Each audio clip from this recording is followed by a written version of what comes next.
Have you heard of the internationally acclaimed best-selling author Vassula?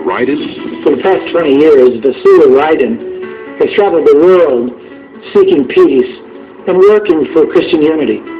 She's worked with ecumenical organizations from Central and South America, Asia. This is an important time. If we're going to face the challenges of global warming, of the care and stewardship of this fragile planet we call Earth, we're going to need to hear voices like Vassula's. And the good news is that God chooses average, ordinary, common people to do the extraordinary. Having traveled to over 80 countries as a renowned speaker and humanitarian, she is one of the most followed peace leaders in the world today. I did come into contact with her when she came to Delhi. For me, was certainly an eye-opener. Her book series, True Life in God, has been published in 40 languages and sold internationally. She has spoken to millions of people, 500,000 in the Philippines alone, over 1 million fans on Facebook, and hundreds of thousands on Twitter. I call upon Vassula to come and share with us. Prophecy has to be announced on the rooftops. So I'm doing what God has asked me to do, and He's commanded me to do so. Vassula has been rightly respected and endorsed by hundreds of church leaders.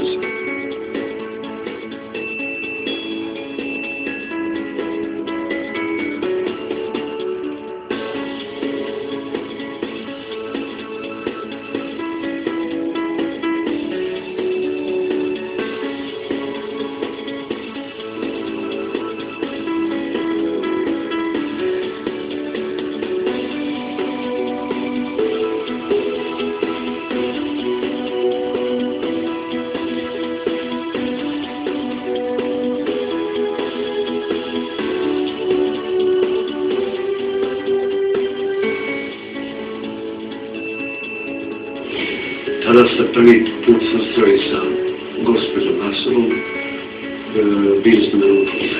What happens to the money that comes in? All the money goes to the charity houses that we have around the world, like 25 of them now. And we feed the poor, and we clothe them and give medicine as well. I've never taken any money, and I'm not interested in that. I want the good of people. I want to give them hope to what I receive, because God is calling us to give us hope. All right, Vassula, thank you. Thank you so much. It's a really interesting story. I don't think I've met anyone quite like her before. Neither have I. A las personas de lengua española, a todo el deseo que el verano sea un... Future is the blue light source. Her latest book has become an overnight bestseller and is #1 on Barnes & Noble online.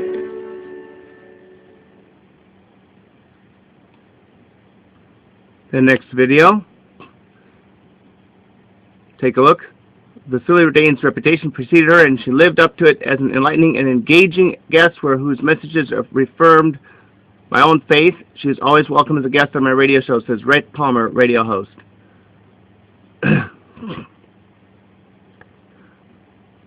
there's more of what the media say about him. Radio interviews and specials, BBC, CWM, College Web Media interview with Vassula, radio special on Vassula, Michael Dresser radio interview, The Real Side, new daily with Joe Messina, interview with Vassula Radain.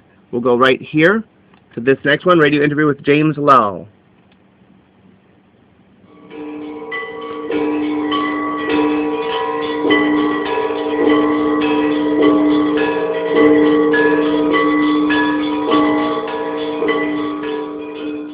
Vassula Rudin is got a brand new book. It's called Heaven is Real, but So is Hell, an eyewitness account of what it is to come. Vassula takes the reader into the supernatural world where she has experienced the hidden forces that affect every moment of our lives. It features her amazing encounters with both good and evil forces and reveals profoundly important messages to all humanity. Largely hidden until now, sometimes harrowing but filled with hope, it answers many of the questions that people have been asking for thousands of years. At the same time, offers a glimpse into God's love and justice and what is soon to come. Let's start at the beginning and give us an overview of your experience this morning. Heaven is real, but so is hell. Yes, sir, James. This experience started about 28 years ago. It's a really fantastic experience because this is dealing with God, and it is the supernatural. Because when you say supernatural, it's everything which is supernatural. It's a working of grace that's attributed to God. So I've had this experience now. It's a calling from God to all mankind, all humanity. It's a lovely message of mercy, His goodness, but also, mind you, warnings and prophecies that have come true.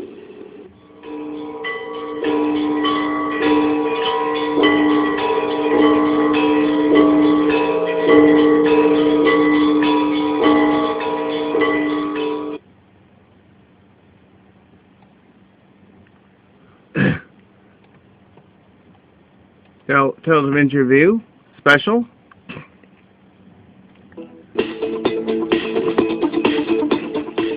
We read that in the Old Testament times, God spoke directly to Moses. Does God still do that sort of thing today? And if so, does He speak to ordinary people, or does it have to be a special person? We'll talk to you about that next on Insight.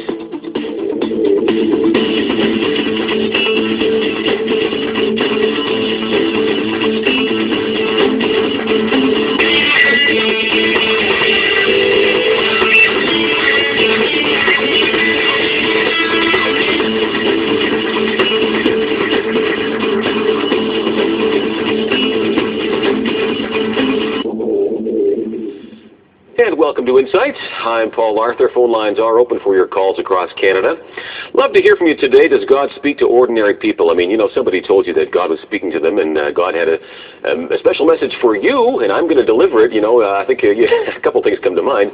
Are you going to listen to that person, or are you going to call 911, right, and get this person off to a mental institute very quickly? You know, I guess it depends on the sense you get about that person, I suppose, delivering the message. I think, anyhow. I mean, there's sometimes I've met people who say they have had a message for me, and I can tell, you know, this is probably not from God, okay? Other times, there really has been a message I feel has been from God, and it's made a difference in my life. And I know there are Christians watching right now who do believe that God does not speak directly to anyone in this age except through His Word. So I'd love to hear from your point of view today as well.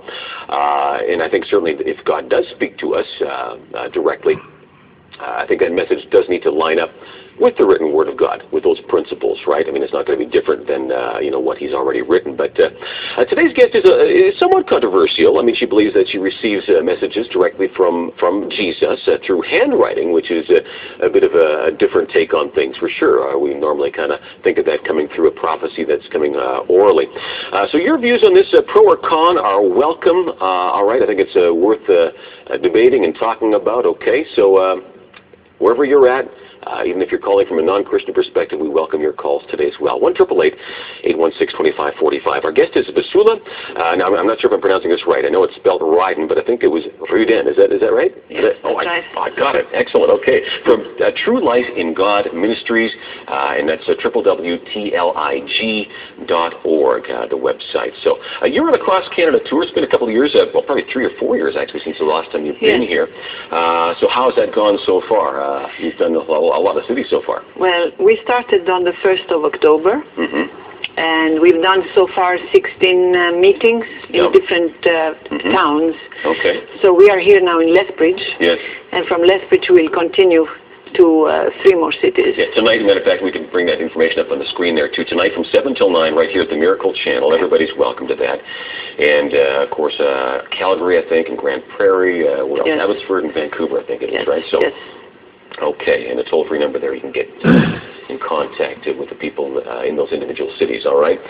Now, tell us a bit about True Life in God Ministries, what you do. I know you're doing some things differently now, and you have a few years ago you were mentioning as well. So tell us a bit about what you do. Well, to start with, let me say a few things that I heard you say about receiving prophecies in written form. Yeah. Well, it is actually locution. It's the voice. The proper word is locution. Okay. And if we do believe that God is not dead, but alive, and he speaks. He can speak to his people whenever he wants and to whoever he chooses. And in fact, he chooses, it is known that he chooses always very weak instruments, very weak people without any knowledge. And I was one of these, as in fact he said, I've chosen you because of your wretchedness, and through your wretchedness I shall show my power, my authority, and that I am. Now I'm receiving the message, the inner voice, which is locution, and then I write it down, and my writing is transformed. But it's first that I hear, and then that I write. So it is not in your spirit, in your mind, you're hearing this message, and then you're writing it down. Although the handwriting apparently is different than your own handwriting? Yes. Which is kind of odd, isn't it? It is odd, and I was asking myself, why is it changing? Why cannot I write it with my own handwriting? But a specialist who is an exorcist about automatic writing, as we call it, he's an expert in that, and he's a priest in France called Father Curti. He has studied a lot of these matters, and he said that this writing that I receive is not automatic writing, but it is hieratic, which means sacred writing. And it happens that, you know, the body can be taken by God entirely, and we can call it ecstasy. So they are there, you know, they cannot move, they are like a stone, because they see a vision of God. So somebody is in a trance, as the Bible talks about. It's not a trance, it's ecstasy. But a similar sort of thing where God can, in fact, take somebody, whether they put somebody down on the ground and leave them there for a while. And yes, it capitulates him completely, and he capitulates my hand.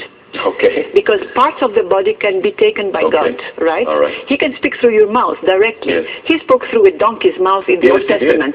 So why cannot God speak through a mouth of a woman? Well, when somebody mentions the donkey, I guess I qualify, you know. So it's an interesting explanation, because I know it does cause some controversy out there. All right. So you get these messages, and you've been traveling the world sharing these messages. The messages tend to be focusing on church unity as well as personal relationship with God. Is that correct? Correct. And prophecies too? Prophecies too. It's actually a lot of them, prophecies. But also let me tell you something that, coming to the first, because I didn't complete the first question, the first suggestion or whatever we said, is that I want them to know, the people, that I was not looking for God. I never looked for God, right? And these locutions that I receive could be from three sources. Either from myself, from yourself, myself, the mind, which I had never studied any catechism.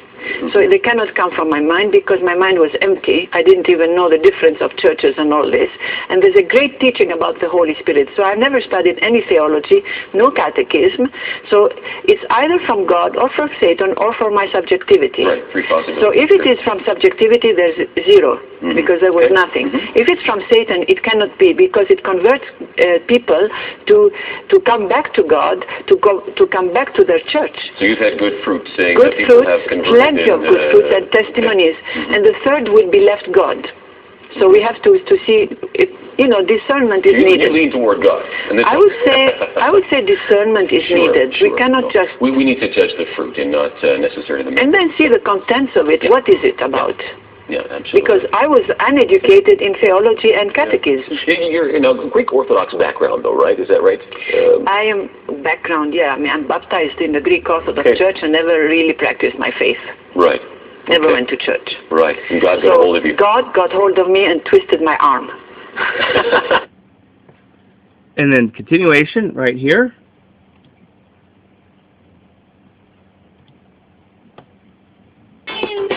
Has God ever talked to you or anybody you know of? Not that I know of, no. Have you ever asked him? Probably not. No. Have you ever asked him? I always ask my God questions, but I don't think he directly answered me. Yes.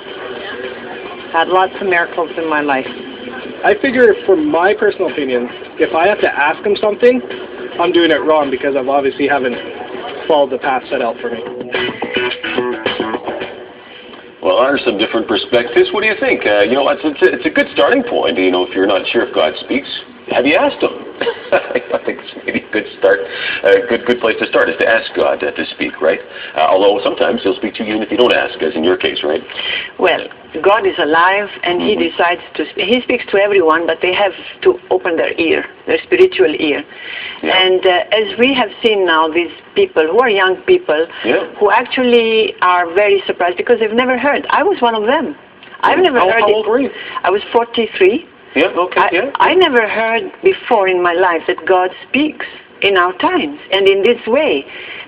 First of all, because I was not going to the church and I never knew anything about the church, and that God actually can speak in our times, and it's called locution, and He speaks in various ways to various people. Okay. And then I had a hard time to believe on my own thing. You had a little trouble believing that this is really God because why would He speak to me, right?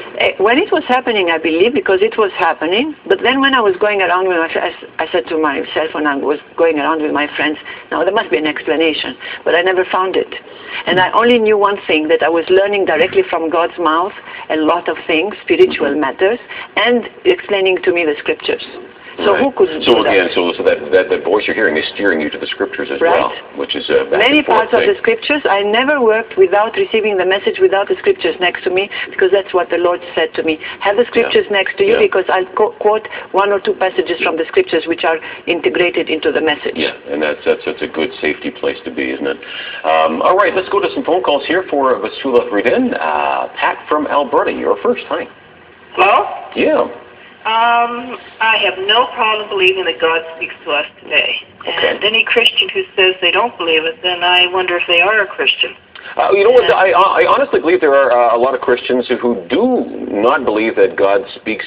In their traditions, they believe that God doesn't speak outside of directly through His Word. You know, and I think there's some Christians wonder about their personal relationship with Him then, but that's what I think. Yeah. And as far as your guest goes, I don't know what to think there. I mean, I would definitely like to get a closer look. Okay. I mean, I don't know what kind of a personal life she has.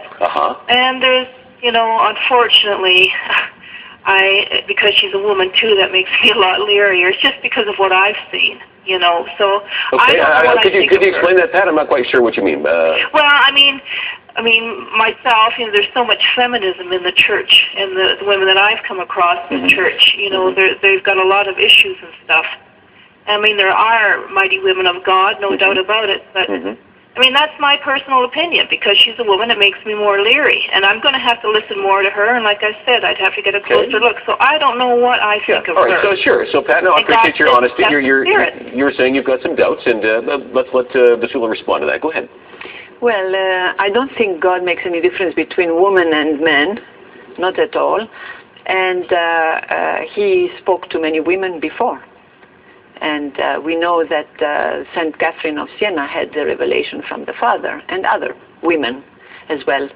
It doesn't matter for God, right. man I or think woman. maybe what she's saying is perhaps the authority structure within the church. For example, the Catholic Church, and I'm not sure if the Greek Orthodox is exactly like that, but where, you know, only male priests are allowed, and for example, you know, do not permit a woman, you know, to have authority over a man. Those kinds of scriptures come to mind. You know, maybe that's what she's getting at.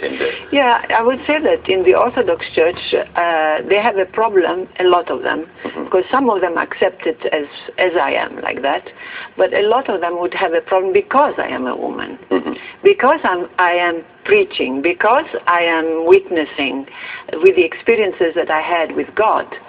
And if I had any experiences, and I think that it is to pass it on to people so that they know God more.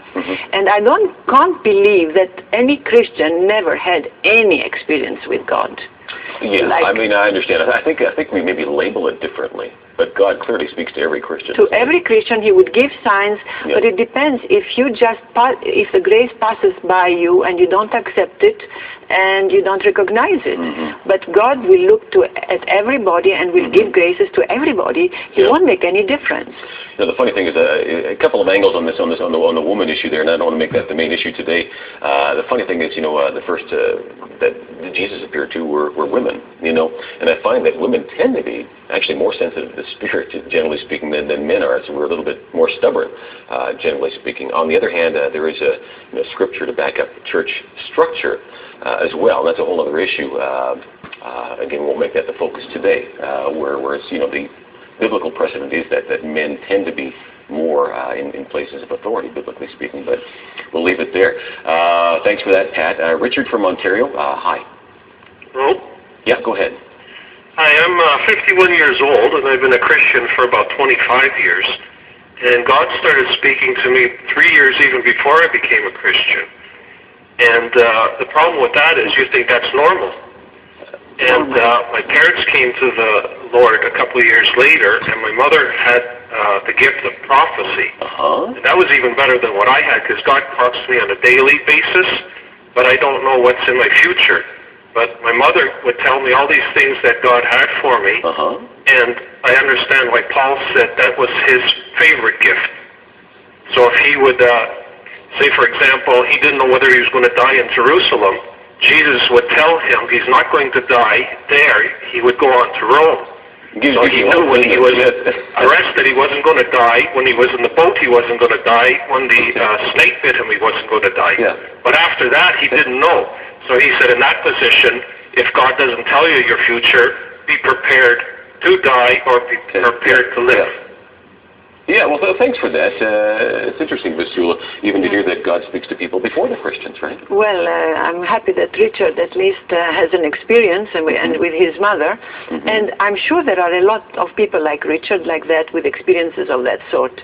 Of course, there are those that we have seen in the street being interviewed that they never met God in a personal relation. And it's never too late. God might appear to them today, tomorrow, next year. And they will have also an experience like this, because the Holy Spirit in our times is acting very powerfully, like never before in history. Well, you have some interesting experiences because you do travel the world. And I know you were telling me about a time in Pakistan, for example, too, where you were even invited by some Muslim clerics to come and meet with them and to speak, and you did, I mean, so what were those experiences like?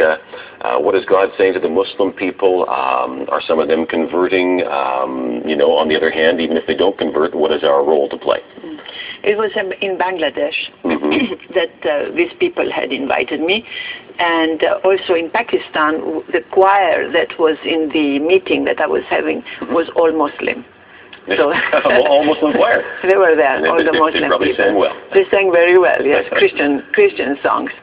I was invited by an imam in Bangladesh, and under the name of True Life in God, which is the messages themselves.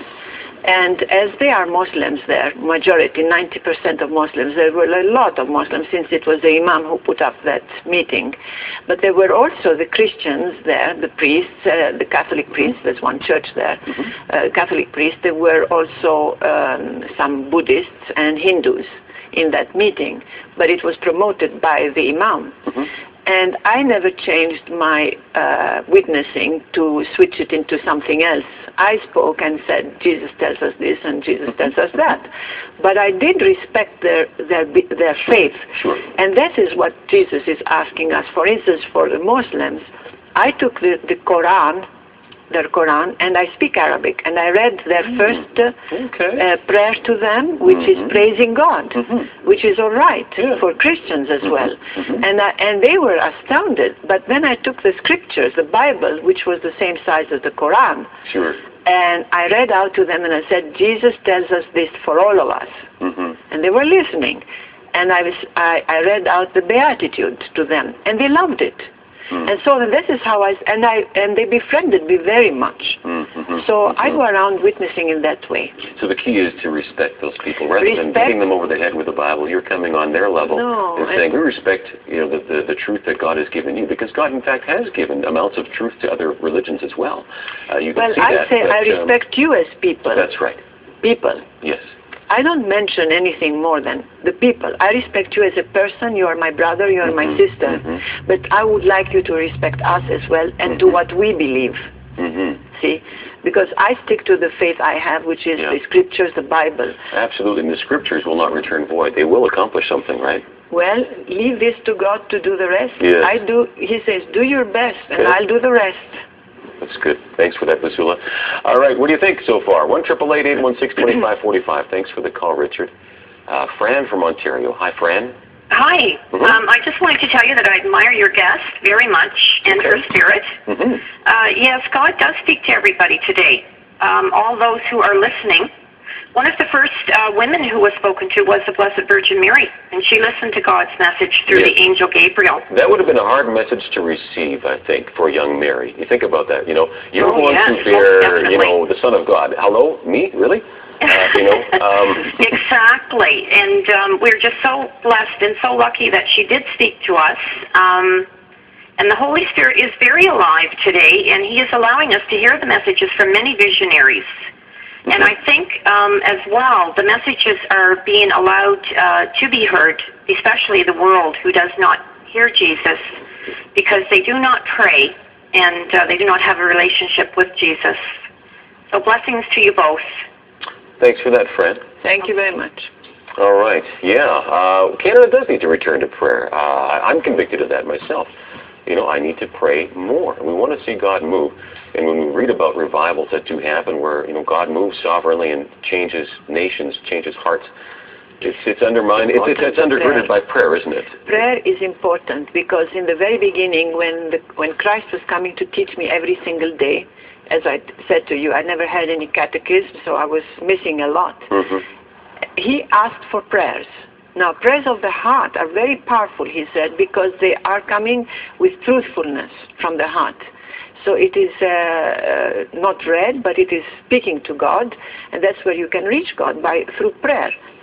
But then he asked one day, and that was, I don't know how I understood it, but I said to him when he asked me that, Christ, I think you're asking something of me that I cannot do. And that was, he asked me to pray without ceasing. Yeah, explain that one. The prayer without ceasing meaning to be an attitude of prayer. The best form of praying without ceasing is to love those who persecute you and to bear no grudge. Always be forgiving. That's a prayer. Just that attitude is a prayer. You could do that while working.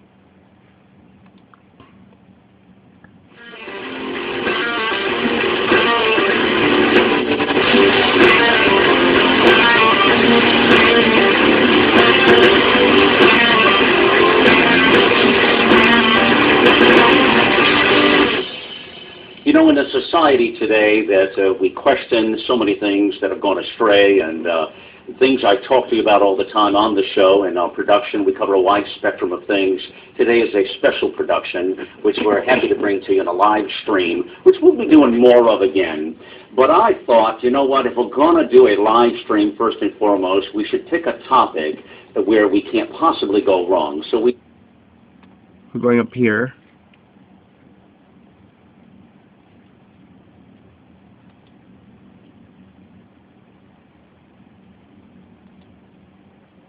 Me out of class all the time. So I was not a good pupil at all. We have something in common there. But I certainly was accused many times of being that class clown too. You had this interesting story about death as well I want to touch before we leave this subject. You were carrying a couple of bottles when one of them fell and broke, causing a sharp fragment to cut your left ankle. And in your mind, you saw those ugly, satanic, again, hands which had come for your neck when you were a small child that you just spoke about a moment ago here, right? And in panic, you shot up, overturning the meal tray, trying desperately to breathe, and you could feel that death was closing in on me. And you describe many of these circumstances very, very vividly, Vassula, in the book. That particular episode, there was something more to that episode. Tell us. Well, it was, always on my neck, getting threatened, my breath cutting out. It was an arrest of my breath because that cut was so bad, it started to get infected so bad that the doctor was afraid that he had to cut my leg out, and because it was turning into a gangrene. And then he said, all right, I can deal with that. I'll give you a shot of morphine. He gave me perhaps an overdose because I was very skinny, and with my weight you have to see how much you can give. So it was an overdose that affected my lungs, and they were stopping. I couldn't breathe at all. It was just like somebody put something there, and I was not able to breathe, and I was dying. My husband was there. I had a tray in the bed in the hospital with the food that had just come. I couldn't breathe, and I stood up on the bed, throwing everything down. And since, you know, when you have no breath, you have no voice. And I just made signs that I was dying to my husband. He ran out to bring a nurse. He couldn't find anybody in the corridor. And then I sat thinking now that